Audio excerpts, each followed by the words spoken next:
வணக்கம் மக்களே, வணக்கம். சற்று முன் கிடைத்திருக்கக்கூடிய ஒரு முக்கியமான தகவல் ஒன்றை பார்க்க போகிறோம். சற்று முன்பு திமுகவின் அமைச்சர் அதிரடியாக அமலாக்கத்துறையினால் கைது செய்யப்பட்டிருக்கிறார். சிறையில் அடைப்பு. முதல்வர் ஸ்டாலின் பேரதிர்ச்சியில் இருக்கிறார். என்ன காரணத்திற்காக திமுகவின் முக்கிய புள்ளி பெரும்புள்ளி அதிரடியாக கைது செய்யப்பட்டிருக்கிறார்? என்ன காரணம்? அதற்கான காரணம் யாரு? அப்படி என்ன தப்பு செய்துவிட்டார் திமுகவின் அமைச்சர்? இதனால் முதல்வர் ஸ்டாலினை பேரதிர்ச்சியில் உறைந்து போயிருக்கிறார். இதை பற்றின தெளிவான துல்லியமான விளக்கத்தை இந்த ஒரு வீடியோவில் பார்க்க போகிறோம். அதற்கு முன்பு நமது சேனலுக்கு நீங்கள் புதிய பார்வையாளராக இருப்பதற்கு வாய்ப்புகள் அதிகமாகவே இருக்கிறது. முடிஞ்ச அளவுக்கு எல்லாரும் மறக்காமல் நமது அரசியல் நியூஸ் சேனலுக்கு சப்ஸ்கிரைப் பண்ணிவிடுங்க. சப்ஸ்கிரைப் பண்ண உடனேயே பக்கத்திலே ஒரு பெல் பட்டன் வரும். அதை கிளிக் பண்ணி ஆல்ன்ற ஆப்ஷனில் போட்டு வச்சுக்கோங்க.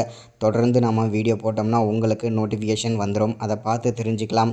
இன்றைக்கி என்ன அரசியல் நியூஸ், இன்றைக்கி என்ன அரசியல் அப்டேட்ன்றதை தெளிவாகவும் துல்லியமாகவும் தெரிஞ்சுக்கலாம். அது மட்டும் இல்லாமல் வீடியோ பார்க்குற ஒவ்வொருத்தரும் மறக்காமல் லைக் பண்ணுங்கள், மறக்காமல் ஷேர் பண்ணுங்கள். ஓகே, வாங்க வீடியோக்குள்ளே போகலாம். சற்று முன்பு கிடைத்திருக்கக்கூடிய ஒரு முக்கியமான பரபரப்பான அதிர்ச்சிகரமான சோகமான தகவல்னு கூட சொல்லலாம். திமுக ஆட்சியை பொறுத்த வரைக்கும் கடந்த ஒரு 2-3 மாதங்களாகவே, ஏன்னா பல துறை அமைச்சர்கள் பார்த்திங்கன்னா அமலாக்கத்துறையிடம் சிக்கி சின்ன பின்னம் ஆகிட்டு வந்துட்டுருக்காங்க கடந்த ஒரு 2-3 மாதங்களாகவே.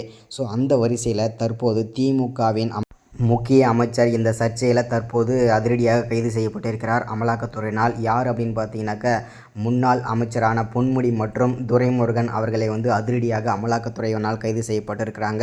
இதனால தான் முதல்வர் ஸ்டாலின் பேரதிர்ச்சியில் இருக்கிறார். அமைச்சரான துரைமுருகன் பார்த்திங்கன்னா திமுக முதல்வர் ஸ்டாலினோட அண்ணன் தான் துரைமுருகன் அவர்கள் அமைச்சராக இருக்கிறார். ஸோ அவரை எதற்காக கைது செய்யப்பட்டிருக்கிறார்கள் அமலாக்கத்துறை அப்படின்னு பார்த்தீங்கன்னாக்கா, 60,000 கோடி கருப்பு பணம் வைத்திருந்த குற்றத்திற்காக அமலாக்கத்துறை அவரை அதிரடியாக கைது செஞ்சு சிறையில் அடைப்பதற்கான வாய்ப்புகள் இருக்குது. விசாரணையை தீவிரமாக மேற்கொண்டு வந்துட்டுருக்காங்க அமலாக்கத்துறை. அது முடிந்ததுமே கண்டிப்பாக அவருக்கு புழல் சிறையில் தான் கண்டிப்பாக வாழ்நாள் முழுவதும் என்பதற்கான வாய்ப்புகளும் இருக்கிறது. நம்ம பொறுத்திருந்து பார்க்கலாம். நம்மளே எதுவுமே சொல்ல முடியாது.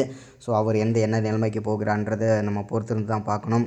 அது மட்டும் இல்லாமல் முன்னாள் அமைச்சரான பொன்முடி வீட்டில் மீண்டும் ரைடு நடத்திட்டே இருக்காங்க அமலாக்கத்துறை. மீண்டும் அவருடைய வீட்டில் கருப்பு பணம் ரகசிய அறையில் வைத்திருக்கிறார்கள் என்று அமலாக்கத்துறைக்கு மீண்டும் பார்த்தீங்கன்னாக்கா தகவல் கிடைக்கிறது. மீண்டும் அவங்க ரைட் நடத்துகிறாங்க. மீண்டும் ஒரு பார்த்தீங்கன்னாக்கா பல்வேறு சர்ச்சைகளை மீண்டும் அமலாக்கத்துறையிடம் சிக்கி வந்துட்டுருக்காரு முன்னாள் அமைச்சரான பொன்முடி அவர்கள். ஸோ அவர் இதோடு அவருடைய அரசியல் வாழ்க்கையை முடிவதற்கான வாய்ப்புகளும் இருக்கிறது. நம்ம பொறுத்திருந்து பார்க்கலாம் என்னென்ன நடக்குது அடுத்தடுத்துன்றதை. அது மட்டும் இல்லாமல் முதல்வர் ஸ்டாலின் பேரதிர்ச்சியில் உறைந்து போயிருக்கிறார். ஏன்னா ஒவ்வொரு அமைச்சர்களாக இந்த சர்ச்சையில் சிக்கிட்டு வந்துட்டுருக்க நிலையில் தான் இப்போது இது எல்லாமே நடந்துகிட்ருக்கு. அது மட்டும் இல்லாமல் இன்னும் ஒரு 2-3 மாதங்களில் பார்த்திங்கன்னா நாடாளுமன்ற தேர்தல் வரப்போகிறது. ஸோ அதில் திமுக ஆட்சி வெற்றி பெறுமா இல்லை தோல்வி பெறுமான்றதை நம்ம பொறுத்திருந்து பார்க்கலாம். மறக்காமல் அடுத்த வீடியோவில் பார்க்கலாம். சப்ஸ்கிரைப் பண்ணாதவங்க சப்ஸ்கிரைப் பண்ணுங்கள், லைக் பண்ணுங்கள், ஷேர் பண்ணுங்கள். தேங்க்யூ.